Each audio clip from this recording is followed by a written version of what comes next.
Assalamualaikum warahmatullahi wabarakatuh. Sembari menunggu mengantar anak lagi MC, ini lagi saya duduk-duduk di masjid. Alhamdulillah sedikit-sedikit sudah melaksanakan salat duha.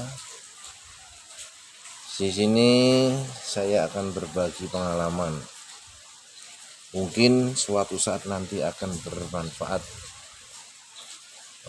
untuk saudara-saudara sekalian. 2 tahun yang lalu, istri saya menderita sakit kepala yang luar biasa. Bukan pusing, tapi sakit. Kemudian di vaskes, diobservasi selama 1 jam, tapi tidak ada perubahan. Akhirnya dirujuk ke rumah sakit Medirosa. Dirawat selama 4 hari. Di Medirosa yang dilakukan adalah pemberian obat dari dosis rendah sampai dosis tinggi. Tidak ada perubahan juga. Kemudian dilakukan dengan rongsen, kemudian CT scan di kepala, dan hasilnya baik. Singkat kata, dari Mediros keluar dan dari pihak dokter menyarankan merujuk ke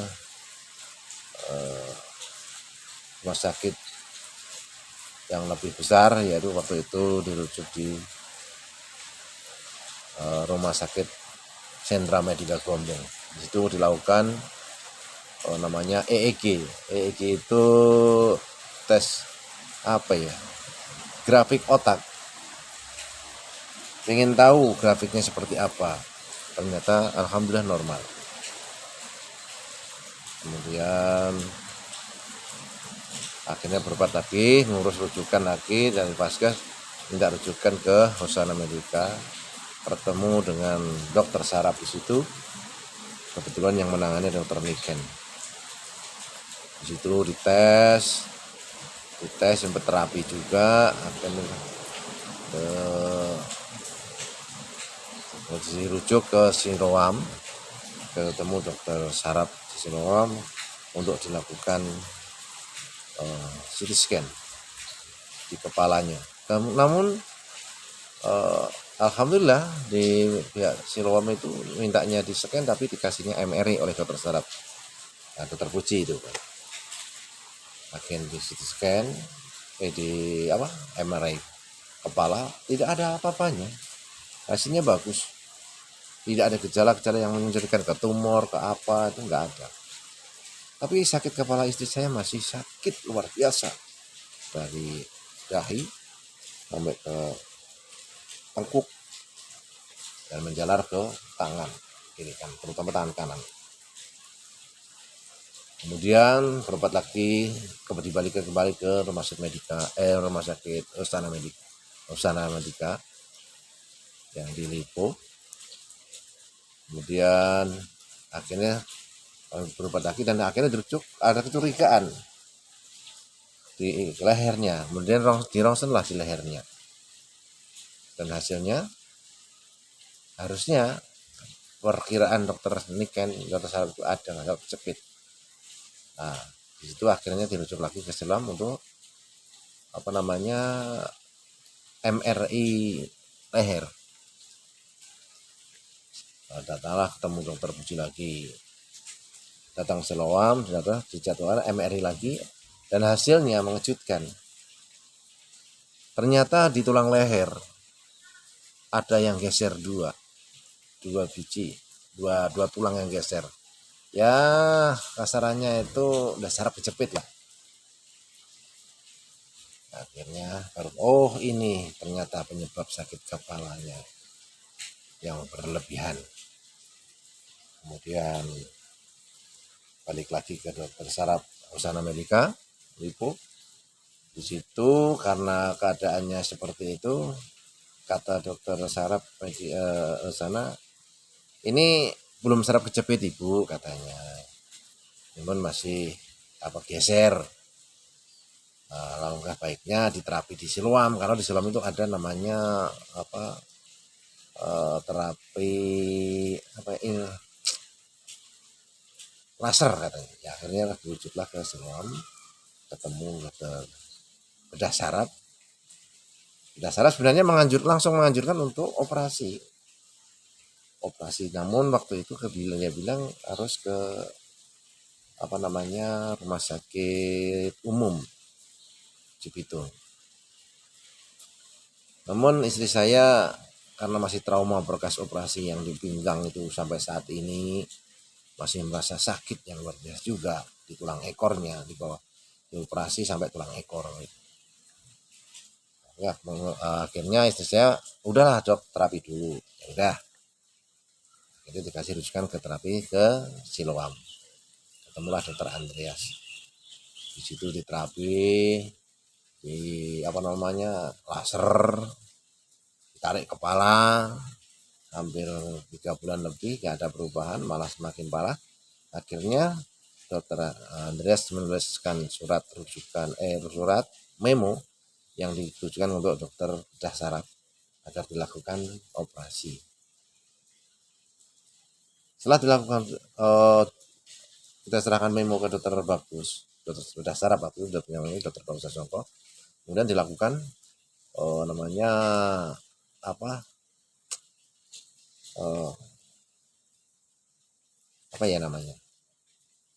dipercaya lagi lah, pokoknya dirongsen kepala, tapi dari beberapa sisi gitu. Jadi pengen tahu pergerakan tulangnya itu masih stabil apa enggak, waktu sisi kanan, belakang, suruh nunggu tuh nangap itu di rongsen. Alhamdulillah kata dokter Bagus masih bagus, pergerakannya masih stabil. Kemudian di situ akan ditentukan jenis operasinya apa. Ternyata nanti udah masuk saraf jepit akan dikikis itu saraf yang menjepit ke tulang itu, nanti yang nonjol itu nanti dikikis atau dipotong atau mau diganti bantalan nanti katanya. Akhirnya dijadwalkanlah operasi itu oleh dokter Bagus Sasongko, ditulis terus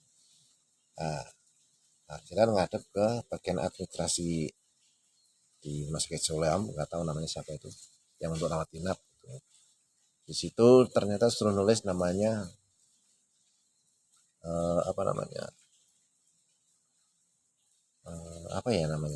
suruh nulis surat-suratan yang penyebab dari kronologinya seperti apa kok bisa kejadian sampai tulang kejepit. Karena waktu itu ditanya bapak, ibu pernah jatuh ya? Ini jatuh, ingat terjatuh. Ternyata yang keingat waktu itu 8 tahun yang lalu, 7 sampai 8 tahun yang lalu itu pernah jatuh dari motor kecelakaan bersama rekan gurunya, pergi ke Cikarang. Di situ kesenggol lah sama pedagang mainan, akhirnya jatuh. Istri saya salto ke depan, temennya ke belakang larinya.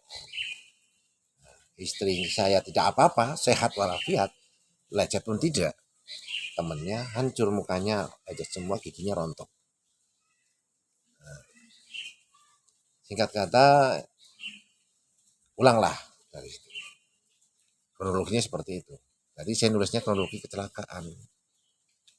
Tetapi ternyata kronologinya saya tulis itu akan menjebak diri sendiri. Akhirnya ditolak lah operasinya oleh BPJS. Ditolak karena kronologi itu masuk kecelakaan.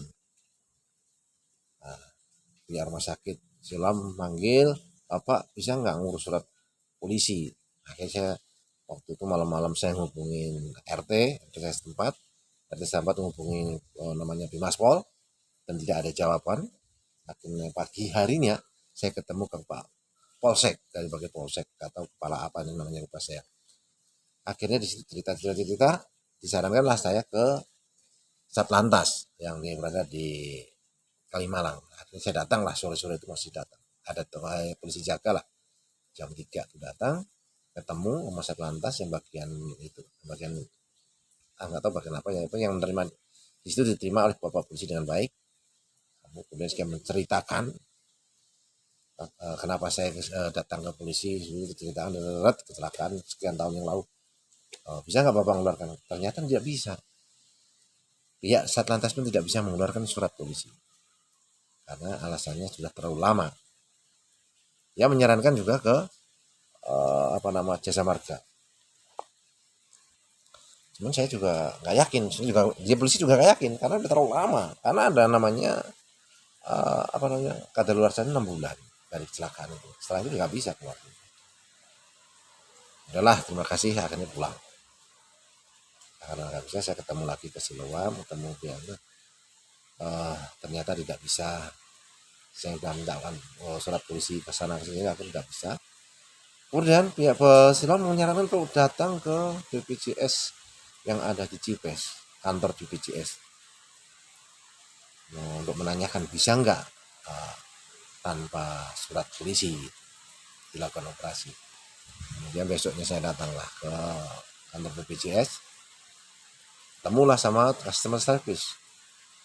Sebenarnya bilang tidak bisa Pak, ini katanya termasuk kecelakaan dan tidak di-cover oleh BPJS. Kemudian saya masih ngeyel, karena ini kan kejadian masih lama, udah lama, 8 tahun yang lalu, dan istri saya waktu itu tuh sehat walafiat, tidak ada apa-apa, tidak sakit satu apapun.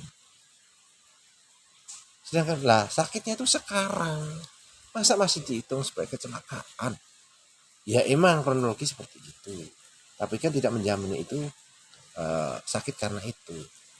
Ya tetap aja customer service tetap tidak bisa. Akhirnya saya ngeyel-ngeyel, customer service juga merasa kesel kalau saya cercer dengan pertanyaan itu. Akhirnya udahlah Bapak, akhirnya ketemu, saya dipertemukan dengan pimpinan BPJS yang di Cipes, ketemu dokter siapa namanya.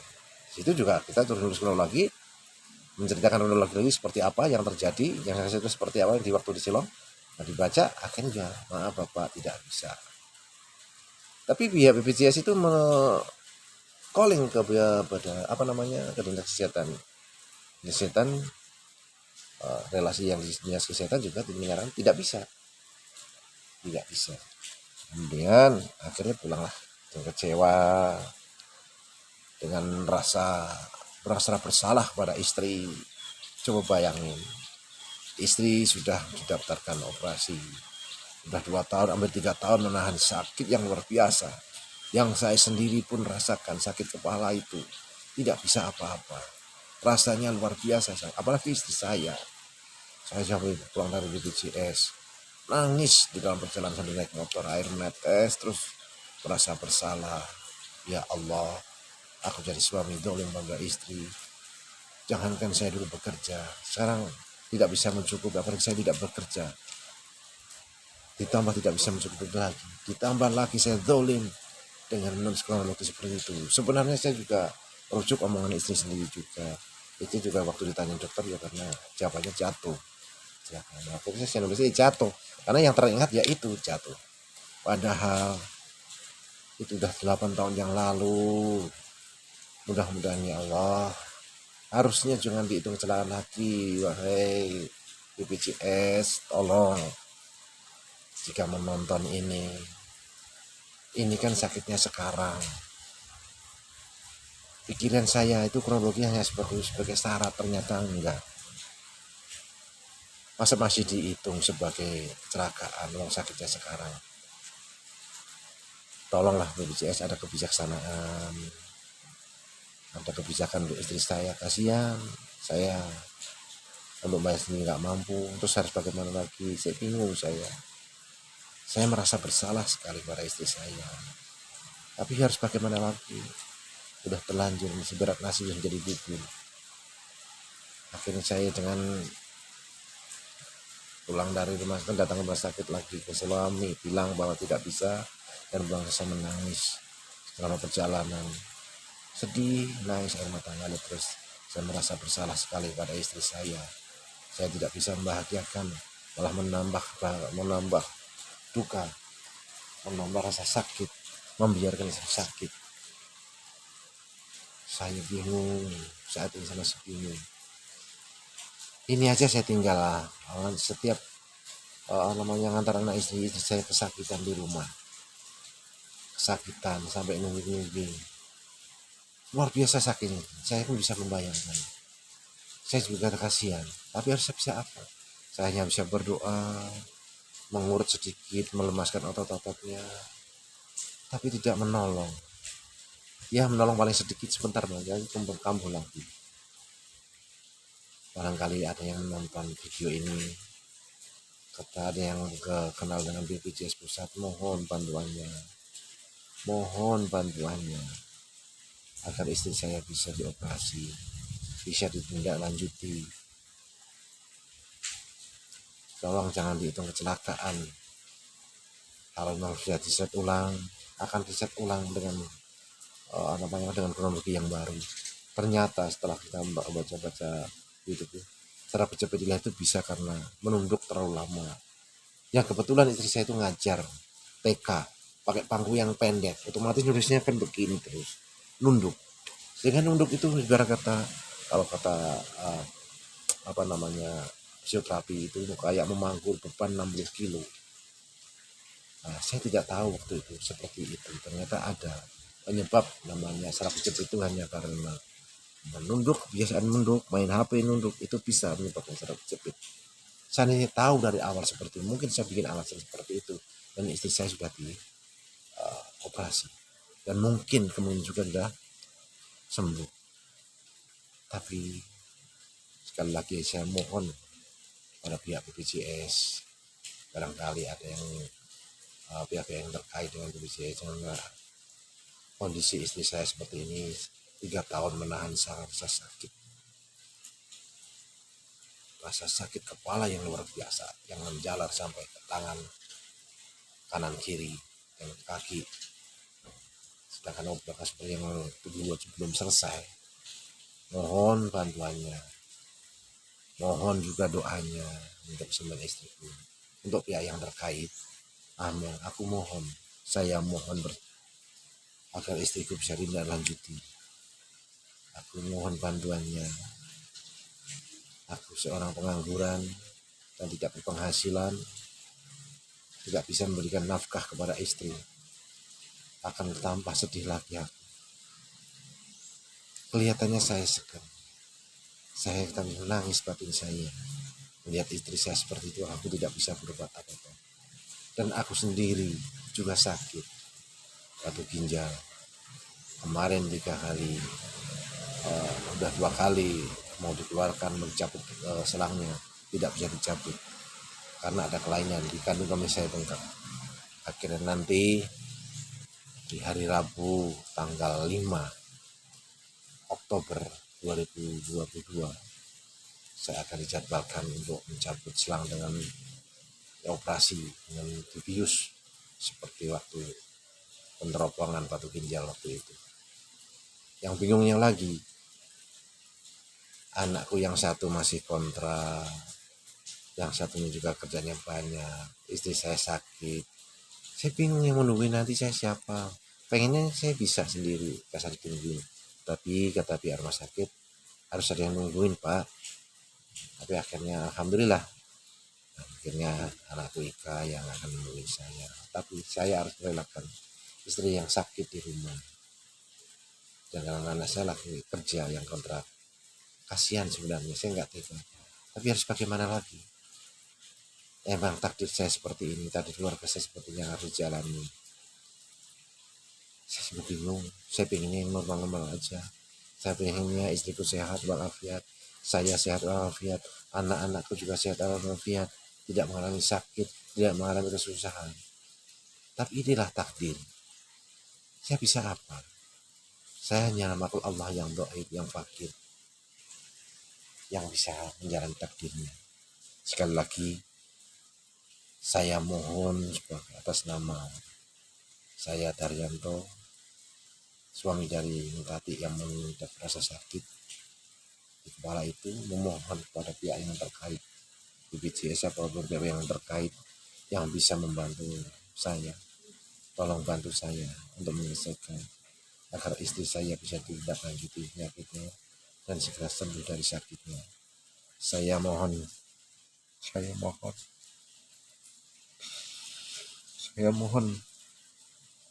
bantu aku, bantu kami agar istriku cepat sembuh. Makasih, makasih. Para BPJS, tolong peraturan ini direvisi agar kami yang orang-orang kecil ini bisa tindak lanjuti, tidak tersandung oleh kronologi seperti itu.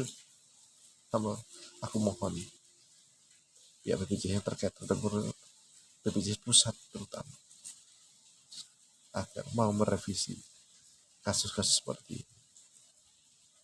Terima kasih. Wassalamualaikum warahmatullahi wabarakatuh.